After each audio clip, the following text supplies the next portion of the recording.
Hello dear students. तो last class में हमने मोमेंट एरिया मेथड देख लिया था, उसके ऊपर कुछ क्वेश्चंस भी कर लिए थे। तो I hope moment area method आपको क्लियर है। आज की क्लास में हम शुरू करते हैं fifth method, that is conjugate beam method. ये काफी अच्छा मेथड है और मोमेंट एरिया मेथड से ही मिलता जुलता है, लेकिन इसकी एप्लीकेशन मोमेंट एरिया मेथड से भी ज्यादा है। यहाँ पर आपको एम अपॉन ई डायग्राम तो कैलकुलेट करना ही पड़ेगा, लेकिन इस मेथड को हम ऐसी बीम्स में भी अप्लाई कर सकते हैं जहां पर इंटरनल हिंजेस होंगे। अगर कन्वेंशनल क्वेश्चन की बात की जाए तो कन्वेंशनल क्वेश्चंस में मोमेंट एरिया मेथड ज्यादा पूछा जाता है, लेकिन अगर ऑब्जेक्टिव क्वेश्चंस की बात करें तो ऑब्जेक्टिव क्वेश्चंस में कॉन्जुगेट बीम मेथड के काफी सारे क्वेश्चंस आते हैं। तो यहाँ पर बेसिकली ऑब्जेक्टिव में ज्यादातर क्वेश्चंस इस तरह के आएंगे कि ये रियल बीम है, इसकी कॉन्जुगेट बीम कैसी होगी, तो वो सब भी हम डिस्कस करेंगे और कन्वेंशनल क्वेश्चंस भी डिस्कस कर लेंगे कॉन्जुगेट बीम मेथड से कैसे करते हैं। तो सबसे पहले तो इस मेथड की सूटेबिलिटी लिखते हैं। तो फर्स्ट पॉइंट आप लिखो, this method is suitable for prismatic and non-prismatic members both and can be applied for beams containing internal hinges also। और मोमेंट एरिया मेथड की ही तरह यहाँ पर M upon E I diagram बनाया जाएगा और M upon E I diagram का area भी कई बार कैलकुलेट करना पड़ेगा और M upon E I diagram का मोमेंट भी आपको कैलकुलेट करना पड़ेगा। तो जब M upon E I diagram का आप एरिया आराम से कैलकुलेट कर सकते हो और कहां पर सेंट्रोइड लोकेटेड है उसकी लोकेशन भी आप आराम से पता कर सकते हो, तब ये मेथड इजी हो जाएगा। तो ये वाला पॉइंट भी लिख लेते हैं। This method is suitable when it's easy to draw M upon E I diagram and easy to find area and centroid of M upon E I diagram. चलो ये स्टेटमेंट्स तो लिख लिए हैं, अब थोड़ा सा कॉन्जुगेट बीम मेथड को समझने की कोशिश करते हैं। समझने के लिए एक आसान एग्जांपल लेते हैं। हमारे पास एक सिंपली सपोर्टेड बीम है जिसके सेंटर पर एकदम पॉइंट लोड लग रहा है। इस बीम का ई आई कॉन्स्टेंट मान लेते हैं ये पॉइंट ए है, ये पॉइंट बी है और ये पॉइंट सी है, मिड पॉइंट इज सी। अब ये तो क्वेश्चन में गिवन है कि this is the real beam, और क्वेश्चन में भी क्या पूछा जाएगा, स्लोप एट ए पूछा जाएगा, स्लोप एट बी पूछा जाएगा और डिफ्लेक्शन एट मिड पॉइंट पूछा जाएगा। हो सकता है किसी और पॉइंट पर भी स्लोप या डिफ्लेक्शन पूछ लिए जाएं। तो कॉन्जुगेट बीम मेथड से कैसे सॉल्व करना है? सबसे पहले तो हमें इस रियल बीम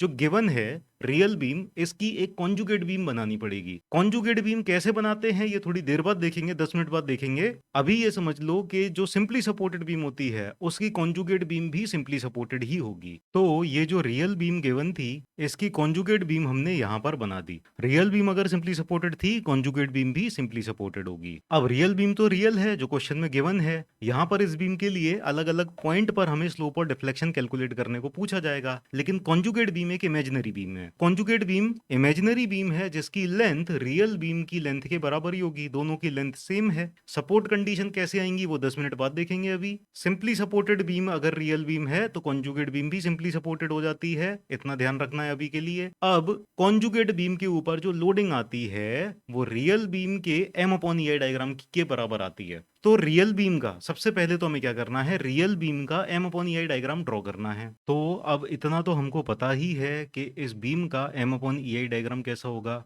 ये ट्रायंगुलर शेप का हो जाएगा और ये वाला जो पॉइंट है हाईएस्ट पॉइंट, इसका मैग्नीट्यूड हो जाएगा पी एल अपॉन 4 ई आई। यहाँ पर 0 0 आ जाएगा। अब यही जो एम अपॉन ई डायग्राम है, this will become the loading diagram of conjugate beam. तो एकदम ऐसा का ऐसा कॉन्जुगेट बीम का लोडिंग डायग्राम बना देते हैं। तो ये आ जाएगा कॉन्जुगेट बीम के ऊपर लोडिंग डायग्राम। अब देखो एम अपॉन ई डायग्राम यहाँ पर पॉजिटिव है। अभी तक जितनी भी चीजें देखी है हमने, positive is upward, negative is downward. तो अगर आपको ये पता करना हो कि ये जो लोडिंग है ये डाउनवर्ड एक्ट कर रही है या अपवर्ड, तो कॉन्जुगेट बीम क्योंकि इमेजिनरी बीम है, इसके ऊपर जो लोडिंग लगाई है वो भी इमेजिनरी है, तो ये लोड ऊपर भी हो सकता है, नीचे भी हो सकता है। अब ये लोड ऊपर होगा या नीचे होगा ये डिपेंड करेगा कि M upon E I diagram, real beam का जो M upon E I diagram था, ये पॉजिटिव था या नेगेटिव था। अगर ये पॉजिटिव था तो यहां पर लोडिंग हो जाएगी ऊपर की तरफ। इस तरह से ये ऊपर की तरफ लोडिंग एक्ट कर रही होगी क्योंकि ये इमेजिनरी बीम है और इसके ऊपर इमेजिनरी ही लोड लगाया है। ये एक थ्योरेटिकल कॉन्सेप्ट है। इस थ्योरेटिकल कॉन्सेप्ट की हेल्प से हम रियल बीम के स्लोप और डिफ्लेक्शन फाइंड आउट करेंगे। तो यहाँ पर आप ये मत पूछने लग जाना कि सर ये लोड ऊपर की तरफ कैसे है, यहाँ पर क्या जुपिटर खींच रहा है सारे के सारे लोड्स को, बीम के ऊपर लोड ऊपर कैसे लगने लगा। ये एक इमेजिनरी बीम है, ठीक है, और ये थ्योरेटिकल कॉन्सेप्ट है। इस कॉन्सेप्ट की हेल्प से हमें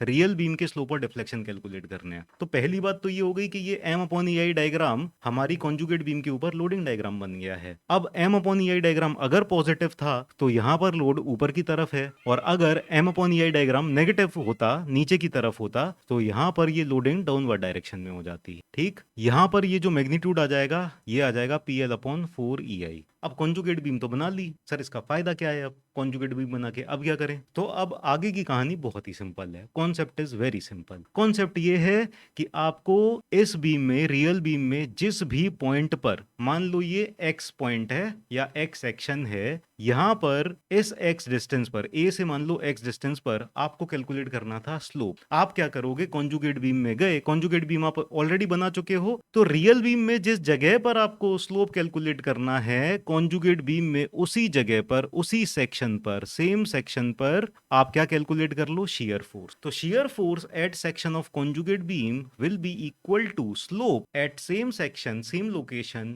of real beam. Slope of real beam आ जाएगा। तो shear force of conjugate beam will be equal to slope of real beam. आसान है ना कॉन्सेप्ट? ठीक है, shear force diagram, bending moment diagram आप ऑलरेडी सीख चुके हो। आपने कॉन्जुगेट बीम बनाई और कॉन्जुगेट बीम में यहां पर आपने शियर फोर्स कैलकुलेट किया, शियर फोर्स हो गया रियल बीम के स्लोप के बराबर। इजी। अब दूसरी बात, अगर आपको रियल बीम में इसी पॉइंट पर डिफ्लेक्शन चाहिए, तो रियल बीम के डिफ्लेक्शन को कैलकुलेट करने के लिए उसी सेक्शन पर कॉन्जुगेट बीम पे आप गए और कॉन्जुगेट बीम में आपने कैलकुलेट कर लिया बेंडिंग मोमेंट। तो bending moment of conjugate beam will become deflection of real beam at same location. तो बेंडिंग मोमेंट आपने कैलकुलेट किया कॉन्जुगेट बीम का, ये हो जाएगा deflection at same point in real beam. आसान है। तो पहला स्टेप क्या करना है आपको? m अपॉन EI डायग्राम बनाना है। दूसरा स्टेप क्या करना है? कॉन्जुगेट बीम बनानी है, और ये m upon EI diagram conjugate beam के ऊपर लोडिंग लगा दोगे, और उस लोडिंग की वजह से कॉन्जुगेट बीम के ऊपर हर एक सेक्शन पर कुछ ना कुछ शियर फोर्स और कुछ ना कुछ बेंडिंग मोमेंट आ रहे होंगे।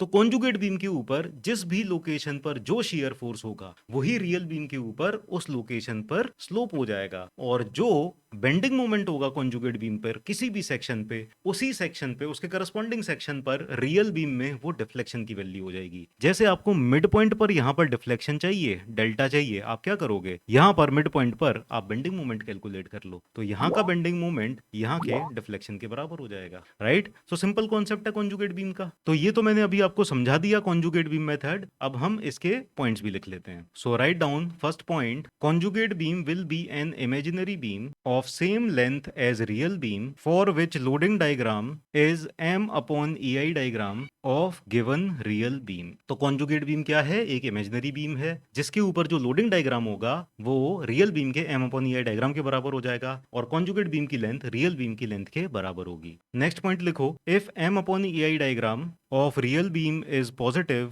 पॉजिटिव का मतलब हो जाएगा sagging, then loading on conjugate beam will be upwards. तो अगर रियल बीम का m upon EI diagram positive है, पॉजिटिव का मतलब लोडिंग यहां पर कॉन्जुगेट बीम के ऊपर हो जाएगी, ऊपर की डायरेक्शन। आगे लिखो, and if m upon EI diagram of real beam is negative, negative का मतलब बेंडिंग मोमेंट डायग्राम होगिंग हो जाएगा, तो उस केस में लोडिंग हो जाएगा डाउनवर्ड डायरेक्शन में। तो लिखो, then loading on conjugate beam will be downward. तो चलो यहां पर इन दो पॉइंट्स में हमने ये देखा कि कॉन्जुगेट बीम क्या होगी? एक इमेजिनरी बीम होगी जिसकी लेंथ रियल बीम के बराबर है और जिसके ऊपर loading m upon EI diagram के बराबर है। यहां पर m अपॉन EI डायग्राम अगर पॉजिटिव है तो लोडिंग ऊपर की तरफ, और m अपॉन EI डायग्राम अगर नेगेटिव है तो लोडिंग नीचे की तरफ। आगे हम दोनों थ्योरम को देखते हैं। तो दोनों थ्योरम क्या कहती है कि कॉन्जुगेट बीम पे जिस जगह पर शियर फोर्स है जितनी, उतनी ही रियल बीम में उस लोकेशन पर स्लोप आ जाएगा, और कॉन्जुगेट बीम में जिस लोकेशन पर बेंडिंग मोमेंट की वैल्यू है जितनी,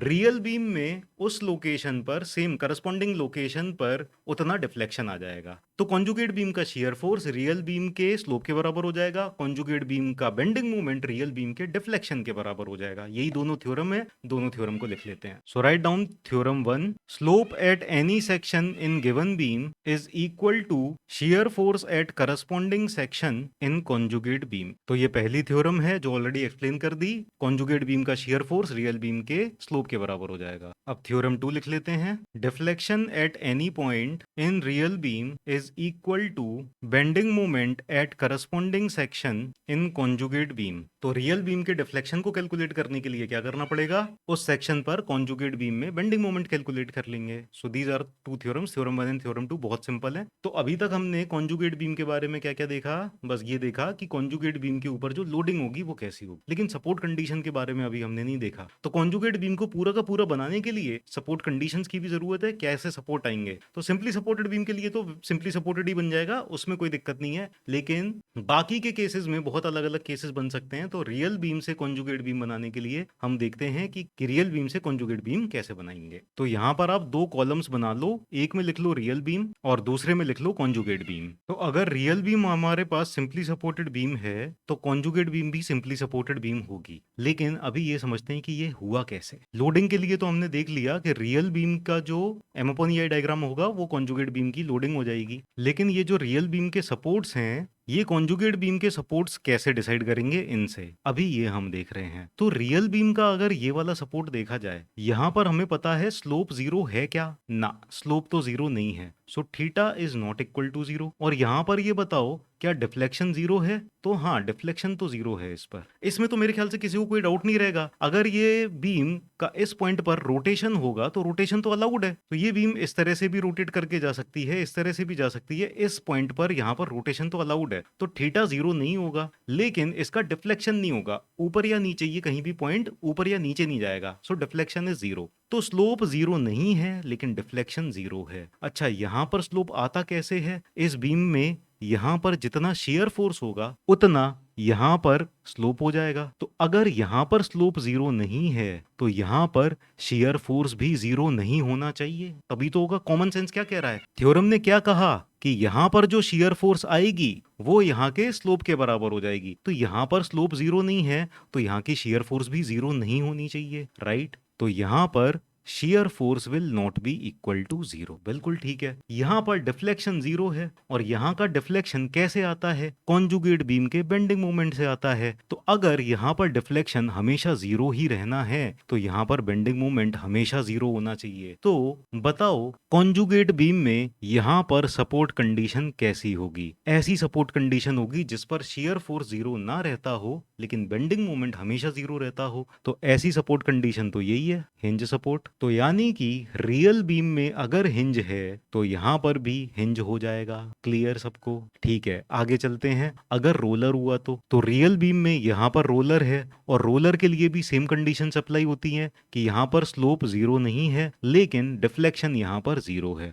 तो अगर यहां पर स्लोप 0 नहीं है तो यहां पर भी शेयर फोर्स 0 नहीं होनी चाहिए, और यहां पर अगर डिफ्लेक्शन 0 है तो यहां पर बेंडिंग मोमेंट 0 होना चाहिए। तो इसका मतलब अगर यहां पर रोलर है तो यहां पर भी रोलर आ जाएगा। तो हिंज की जगह हिंज या रोलर की जगह रोलर, आप चाहो तो इंटरचेंज भी कर दो, हिंज की जगह रोलर कर दो और रोलर की जगह हिंज कर दो, उससे कोई फर्क नहीं पड़ने वाला। एनालिसिस वैसा का वैसा ही रहेगा। तो simply supported beam real beam है, कॉन्जुगेट बीम भी सिंपली सपोर्टेड बीम हो जाती है। अब आगे चलते हैं नेक्स्ट एग्जांपल पे। नेक्स्ट एग्जांपल हम ले लेते हैं एक कैंटिलीवर बीम का। तो हमारे पास कैंटिलीवर बीम है यहाँ पर। अब फिर से सेम तरह का एनालिसिस करते हैं और देखते हैं कि real beam cantilever beam conjugate beam कैसी बन जाती है। तो ये था पॉइंट ए, दोनों केस में यहाँ पर पॉइंट ए और यहाँ पर पॉइंट बी। सो ये पॉइंट ए, ये पॉइंट बी। तो ए पॉइंट पर आप बताओ क्या थीटा 0 है, बिल्कुल यहाँ पर थीटा 0 रहेगा। क्या यहाँ पर डेल्टा 0 है, यहाँ पर डेल्टा 0 रहेगा। फिक्स सपोर्ट पर ना तो स्लोप आएगा ना ही कोई डिफ्लेक्शन आएगा, तो थीटा और डेल्टा दोनों 0 हो जाएंगे। तो इसके करस्पॉन्डिंग अगर हम कॉन्जुगेट बीम ड्रॉ करें तो यहाँ पर ये आ गई स्ट्रेट लाइन, ये आ गई बीम, और ये रहा पॉइंट ए और ये रहा पॉइंट बी। तो पॉइंट ए पर थीटा 0 है, इसका मतलब कॉन्जुगेट बीम में जरूर शियर फोर्स 0 रहता होगा। जब हमेशा शियर फोर्स 0 रहेगा तभी यहाँ पर हमेशा थीटा 0 रह सकता है। और कॉन्जुगेट बीम में हमेशा बेंडिंग मोमेंट 0 रहता होगा। जब यहाँ पर इस लोकेशन पर हमेशा बेंडिंग मोमेंट 0 रहता है तभी यहाँ पर हमेशा डिफ्लेक्शन 0 रह सकता है। तो ऐसा कौन सी कंडीशन है कि यहाँ पर शियर फोर्स भी 0 रहता हो और बेंडिंग मोमेंट भी 0 रहता हो?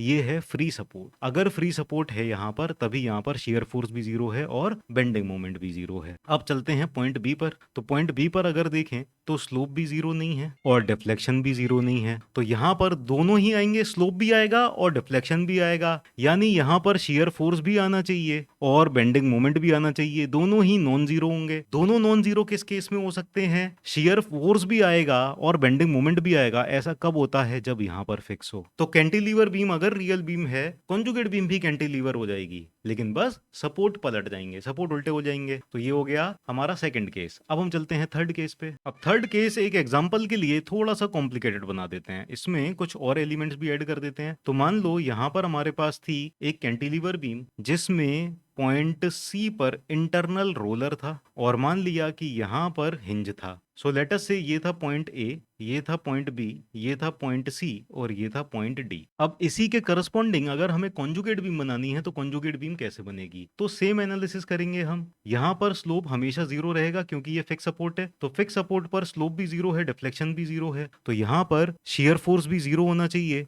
और बेंडिंग मोमेंट भी जीरो होना चाहिए। दोनों शियर फोर्स और बेंडिंग मोमेंट जीरो होंगे, तो यानी यहाँ पर फ्री सपोर्ट आ जाएगा। फ्री सपोर्ट मतलब यहाँ पर कोई भी सपोर्ट नहीं है, फ्री एंड है ए पर। ना पॉइंट डी पर देखते हैं। पॉइंट डी पर हम यहाँ पर देख सकते हैं कि थीटा भी नॉन जीरो है और डिफ्लेक्शन भी नॉन जीरो है, तो यहाँ पर स्लोप भी आएगा कुछ ना कुछ और डिफ्लेक्शन भी आएगा कुछ ना कुछ, इसीलिए यहाँ पर शियर फोर्स भी कुछ ना कुछ आएगा, यानी नॉन जीरो होगा, और बेंडिंग मोमेंट भी कुछ ना कुछ होगा हमेशा ही, ये भी नॉन जीरो होगा। तो इसका मतलब है कि ये वाला जो पॉइंट है डी, ये फिक्स सपोर्ट हो गया। फिक्स सपोर्ट ही ऐसा सपोर्ट है जहां पर शियर फोर्स की भी वैल्यू आती है और बेंडिंग मोमेंट की भी वैल्यू आती है। ठीक ना, ये तो पिछले केस में ही देख रखा था। अब देखते हैं, जरा एनालिसिस करते हैं पॉइंट बी का और पॉइंट सी का। पहले पॉइंट बी का एनालिसिस करते हैं। Let us analyse first of all point B. तो पॉइंट बी पर आप देखो और बताओ क्या यहाँ पर स्लोप जीरो है? तो यहाँ पर स्लोप जीरो नहीं है, there will be not zero slope. क्या यहाँ पर डिफ्लेक्शन जीरो है? तो डिफ्लेक्शन भी जीरो नहीं है, डिफ्लेक्शन भी कुछ ना कुछ होगा। तो कॉन्जुगेट बीम में पॉइंट बी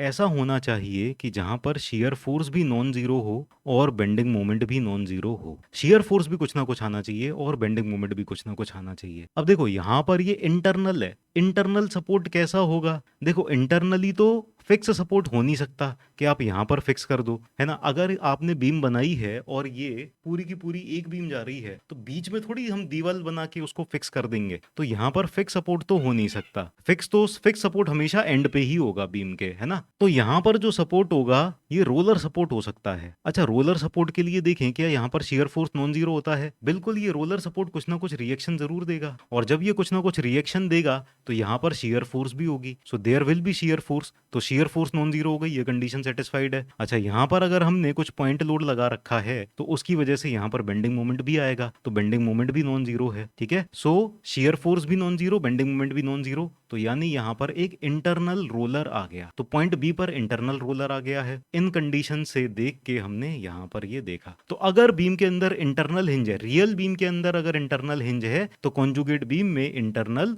रोलर आ जाएगा। क्लियर है? अब देखते हैं रियल बीम में अगर इंटरनल रोलर है तो कॉन्जुगेट बीम में क्या होगा। तो यहाँ पर बताओ क्या स्लोप जीरो है? ना, स्लोप जीरो नहीं है, यहाँ पर स्लोप आता है। तो जब ये बीम बेंड होगी तो कुछ इस तरह से होगी, यहाँ पर सी पॉइंट पर स्लोप आ सकता है, यहाँ पर रोटेशन पॉसिबल है, तो स्लोप इज नॉन जीरो। लेकिन क्या डिफ्लेक्शन जीरो है? हाँ बिल्कुल, ये वर्टिकल डायरेक्शन में पॉइंट ऊपर या नीचे नहीं जा सकता, तो यानी कि यहाँ पर deflection is zero. So slope is non zero and deflection is zero. तो अगर कॉन्जुगेट बीम के अंदर हम पॉइंट सी पर एनालिसिस करें तो यहाँ पर शियर फोर्स होनी चाहिए नॉन जीरो और बेंडिंग मोमेंट होना चाहिए जीरो। तो इंटरनल क्या कुछ ऐसा होगा कि जहां पर शियर नॉन जीरो होगी और बेंडिंग मोमेंट जीरो होगा। तो यहां पर इंटरनल अगर हिंज आ जाए, इंटरनल हिंज आपको पता है, अगर इंटरनल हिंज है तो वहां पर बेंडिंग मोमेंट हमेशा जीरो होता है। ये हम bending moment shear force diagram में भी देख चुके हैं। और डिफ्लेक्शन वाले केसेस में हमने देखा था कि यहां पर रिएक्शन कैलकुलेट करने के कुछ क्वेश्चंस देखे थे। तो पॉइंट सी पर जहां पर इंटरनल हिंज होता है वहां पर कुछ ना कुछ रिएक्शन जरूर आ रही होती है। आपको याद होगा हमने एक इस तरह का केस देखा था कि यहाँ पर एक फिक्स बीम थी और यहाँ पर एक हिंज थी और यहाँ पर यूडीएल एक्ट कर रहा था। इस यूडीएल की वजह से इस बीम का डिफ्लेक्शन होगा और इस बीम का डिफ्लेक्शन कुछ इस तरह से होगा, ऐसे करके। और ये वाला जो पार्ट है जिस पर लोडिंग नहीं है ये भी यहाँ पर नीचे जा रहा है। क्यों? क्योंकि इस हिंज पे कुछ ना कुछ रिएक्शन आ रहा है। तो हिंज पर रिएक्शन तो होता ही है, रिएक्शन होता है यानी शियर फोर्स होती है। ठीक है, तो यहाँ पर शियर फोर्स नॉन जीरो है और बेंडिंग मोमेंट जीरो है। तो यानी यहाँ से आप ये कह सकते हो कि जब इंटरनल रोलर है रियल बीम में, तो कॉन्जुगेट बीम में इंटरनल हिंज हो जाएगा। तो क्लियर है ये चीज। ये सारे एग्जाम्पल आप एक बार और खुद से रिवाइज करके देख लेना। अगर आप घर पे खुद से कॉपी को बंद करके खुद से समझ समझ के करोगे कि रियल बीम से ये कॉन्जुगेट बीम के सपोर्ट्स कैसे आए, तो आपको अच्छे से समझ में आ जाएगा। जहां पर डाउट हो ये वीडियो आप दोबारा देख लेना। तो चलिए, कॉन्जुगेट बीम मेथड के अंदर आप थ्योरम 1 और थ्योरम 2 दोनों समझ चुके हो। थ्योरम 1 क्या कहती है कि कॉन्जुगेट बीम के ऊपर जितना शियर फोर्स होगा रियल बीम के अंदर उतना स्लोप आ जाएगा। थ्योरम 2 कहती है कॉन्जुगेट बीम के अंदर जितना बेंडिंग मोमेंट होगा रियल बीम में उतना डिफ्लेक्शन आ जाएगा। तो ये तो दोनों थ्योरम समझ ली। फिर हमने कॉन्जुगेट बीम भी देखा कि कॉन्जुगेट बीम होता क्या है। कॉन्जुगेट बीम एक इमेजिनरी बीम है जिसकी लेंथ रियल बीम के बराबर है, और कॉन्जुगेट बीम के ऊपर लोडिंग डायग्राम होगा रियल बीम के m अपॉन EI डायग्राम के बराबर। रियल बीम का m अपॉन EI डायग्राम अगर पॉजिटिव है तो कॉन्जुगेट बीम के ऊपर लोडिंग ऊपर की डायरेक्शन में हो जाएगी, और अगर m upon EI diagram negative है यानी हॉगिंग है तो लोडिंग हो जाएगी डाउनवर्ड डायरेक्शन में। और रियल बीम की सपोर्ट कंडीशन से कॉन्जुगेट बीम की सपोर्ट कंडीशन कैसे बनानी है ये भी हमने समझ लिया। तो अभी हम पूरी तरह से कॉन्जुगेट बीम बनाने के तो केपेबल हो गए हैं, इसके ऊपर बस कुछ क्वेश्चंस करना बाकी रह गए हैं। चलिए, तो अब कॉन्जुगेट बीम मेथड पे बेस्ड हम कुछ क्वेश्चंस भी कर लेते हैं। तो first question, let us take a cantilever beam subjected to point load P at free end EI constant. Let us say this point is A, this point is B, length is L, और यहाँ पर हमें calculate करना है theta B और delta B। तो अब ये कोई राज की बात तो है नहीं कि इसका m अपॉन EI डायग्राम कैसा होगा। इसका m अपॉन EI डायग्राम होगा linear, it will be like this, और ये होगा नेगेटिव। यहाँ पर वैल्यू हो जाएगी 0 अपॉन EI, यहाँ पर हो जाएगी PL अपॉन EI नेगेटिव के साथ। अब अगर इसकी कॉन्जुगेट बीम बनाएंगे तो कॉन्जुगेट बीम बन जाएगी कुछ इस तरह से, पॉइंट A फ्री एंड हो जाएगा और पॉइंट B हो जाएगा फिक्स्ड एंड। तो ये भी कैंटिलीवर बीम ही रहेगी, लेकिन ये अब उल्टी तरह से बन जाएगी। नाउ यहाँ पर लोडिंग डायग्राम क्या हो जाएगी, m अपॉन EI डायग्राम हो जाएगा। सो m upon EI diagram triangular है, यहाँ पर पॉइंट B पर 0 है और यहाँ पर PL अपॉन EI है, पॉइंट A पर PL अपॉन EI है। तो यहाँ पर ट्राइंगुलर लोडिंग डायग्राम बन जाएगा इस तरह से। ये वैल्यू हो जाएगी PL अपॉन EI और पॉइंट B पर वैल्यू हो जाएगी 0। So this is PL upon EI। अच्छा, अब आप लोग सोचकर ये बताओ जरा कि ये डाउनवर्ड डायरेक्शन में एक्ट कर रहा होगा या अपवर्ड डायरेक्शन में। तो since this is negative, m upon EI diagram negative है, नेगेटिव का मतलब कि ये लोडिंग जो होगी वो डाउनवर्ड डायरेक्शन में होगी, तो ये डाउनवर्ड डायरेक्शन बना दिया। अब आपको पता है कि theta at B in real beam, slope at point B in real beam क्या हो जाएगा, shear force at B in conjugate beam. तो कॉन्जुगेट बीम में यानी इस पॉइंट पर हम शेयर फोर्स कैलकुलेट कर लेते हैं। तो shear force at B calculate करते हैं जरा, कितना आ जाएगा, ये इस पूरे लोड के बराबर आ जाएगा जितना भी टोटल डाउनवर्ड लोड एक्ट कर रहा है। तो जो टोटल लोड होगा वो तो इस ट्राइंगल के एरिया के बराबर आ जाएगा। तो मैग्नीट्यूड तो पता चल गया, डायरेक्शन क्या होगी। तो since this load is tending to rotate it in anti-clockwise direction, तो shear force के साइन कन्वेंशन के हिसाब से ये नेगेटिव हो जाएगा, तो ये आ जाएगा माइनस साइन के साथ। और इस ट्राइंगल का एरिया हो जाएगा half base into height. So base is length और height is PL upon EI। तो शेयर फोर्स एट B हो जाएगा minus PL square upon 2EI, और ये हो जाएगा रियल बीम के थीटा B के बराबर। So theta B will be equal to minus PL square upon 2EI। Clear है, आसान है, ये बहुत ही इजीली आ गया। चलिए, अब हम डिफ्लेक्शन कैलकुलेट कर लेते हैं। So deflection at point B of real beam क्या हो जाएगा, bending moment at point B of conjugate beam. तो कॉन्जुगेट बीम का बेंडिंग मोमेंट कैलकुलेट कर देते हैं पॉइंट B पर। तो यहाँ पर बेंडिंग मोमेंट कितना हो जाएगा, ये हो जाएगा टोटल ये जो फोर्स एक्ट कर रही है इनटू इसके सेंट्रोइड का डिस्टेंस यहाँ से। तो इसके सेंट्रोइड का डिस्टेंस कितना हो जाएगा, यहाँ से 2L/3 हो जाएगा। This will be the distance of centroid, और ये टोटल फोर्स कितनी एक्ट कर रही है। सो माइनस साइन के साथ एरिया तो हो जाएगा इसका PL स्क्वायर अपॉन 2EI, और इसका जो सेंट्रोइड है, सेंट्रोइडल डिस्टेंस हो जाएगा 2L/3, तो ये हो जाएगा minus PL cube upon 3EI, और यही हो जाएगा रियल बीम में डिफ्लेक्शन एट पॉइंट B के बराबर। अच्छा, इसमें आप किसी भी पॉइंट पर कैलकुलेट कर सकते हो। आप चाहो तो मिड पॉइंट पर कैलकुलेट करना है तो मिड पॉइंट पर भी कैलकुलेट कर सकते हो। सो मिड पॉइंट पर कितना स्लोप होगा, मिड पॉइंट पर कितना डिफ्लेक्शन आएगा, वो यहाँ के शेयर फोर्स और बेंडिंग मोमेंट के बराबर आ जाएगा। तो ये तो हो गया कॉन्जुगेट बीम मेथड एक और क्वेश्चन कर लेते हैं सिंपली सपोर्टेड बीम के लिए। तो ये हुई हमारे पास सिंपली सपोर्टेड बीम। इस पर मिड पॉइंट पर P लोड एक्ट कर रहा है। यहाँ पर M अपॉन EI डायग्राम इस तरह से ट्राइंगुलर बन जाएगा। This value will be PL upon 4EI। ये हो जाएगा positive. Late us say this point is A, this point is B, this point is C। तो हमें कैलकुलेट करना है थीटा A और डेल्टा C। तो सबसे पहले इसके लिए करस्पॉन्डिंग हम कॉन्जुगेट बीम बनाएंगे। ये हो गई हमारे पास कॉन्जुगेट बीम। इसके ऊपर हम लोडिंग लगाएंगे। लोडिंग हो जाएगी रियल बीम के M अपॉन EI डायग्राम के बराबर। मिड पॉइंट पर सबसे ज्यादा लोडिंग है, this is PL upon 4EI। अब ये बताओ जरा कि ये लोडिंग की डायरेक्शन क्या होगी, अपवर्ड या downward? Definitely this is upward, क्योंकि M upon EI diagram is positive. Positive होने की वजह से लोडिंग हो जाएगी अपवर्ड। तो इस तरह से हमारे पास लोडिंग डायग्राम आ जाएगा। अब रियल बीम में पॉइंट A पर थीटा A कैलकुलेट करना है। तो यहाँ पर जो थीटा A आ जाएगा ये कॉन्जुगेट बीम के शियर फोर्स के बराबर आ जाएगा। और यहाँ पर जो शियर फोर्स एट A आएगा ये इसके सपोर्ट रिएक्शन के बराबर आ जाएगा। तो यहाँ पर सपोर्ट रिएक्शन कितना आएगा? सपोर्ट रिएक्शन आ जाएगा इस टोटल लोडिंग के हाफ के बराबर। ये टोटल डाउनवर्ड, ये वाला जो एरिया है ये टोटल डाउनवर्ड लोड दे देगा। तो इस एरिया का हाफ निकाल देंगे। तो हाफ इनटू ट्राइंगल का एरिया कितना है, half base into height. So base हो गया L इनटू हाइट हो जाएगी PL upon 4EI। So this will come out to be PL square upon 16EI। अच्छा, अब यहाँ पर ये पॉजिटिव आएगा कि नेगेटिव आएगा? आप देख सकते हो कि यहाँ पर लोडिंग पूरी की पूरी अपवर्ड है, तो ये सपोर्ट रिएक्शन आएगा डाउनवर्ड डायरेक्शन में। और जब ये सपोर्ट रिएक्शन डाउनवर्ड डायरेक्शन में आएगा तो यहाँ पर ये शियर फोर्स हो जाएगी negative. So this will come out to be minus PL square upon 16EI। इसका मतलब थीटा A आ गया है हमारे पास minus PL square upon 16EI। तो जैसा कि हमने मोमेंट एरिया मेथड से भी कैलकुलेट किया था और स्टैंडर्ड रिजल्ट से भी हमको पता है ये थीटा A आ गया। अब हमें कैलकुलेट करना है डिफ्लेक्शन एट मिड पॉइंट। तो डिफ्लेक्शन एट मिड पॉइंट के लिए हमें bending moment at C calculate करना होगा। तो इस पॉइंट पर बेंडिंग मोमेंट कैलकुलेट कर लेते हैं। तो इस पॉइंट पर जो बेंडिंग मोमेंट आएगा, bending moment at C, that will be equal to ये वाला जो सपोर्ट रिएक्शन है इनटू इसका डिस्टेंस। तो सपोर्ट रिएक्शन आ गया था हमारे पास डाउनवर्ड डायरेक्शन में PL square upon 16EI, PL square upon 16EI। अब इसकी वजह से सैगिंग आ रहा है कि हॉगिंग आ रहा है, ये डाउनवर्ड डायरेक्शन में है, इसकी वजह से हॉगिंग आ रहा है। तो ये माइनस साइन के साथ कंसीडर करेंगे और इसमें इसका डिस्टेंस भी मल्टीप्लाई करना पड़ेगा L/2। और ये जो लोडिंग है, लोडिंग इसको ऊपर की डायरेक्शन में ले जा रही है इस तरह से। तो लोडिंग की वजह से आ रहा है सैगिंग, तो ये हो जाएगा प्लस। अच्छा, अब लोड कितना कंसीडर करना पड़ेगा? लोड हम कंसीडर करेंगे सिर्फ इतना, ये वाला लोड कंसीडर करेंगे क्योंकि यहाँ पर इस सेक्शन पर कैलकुलेट करना है।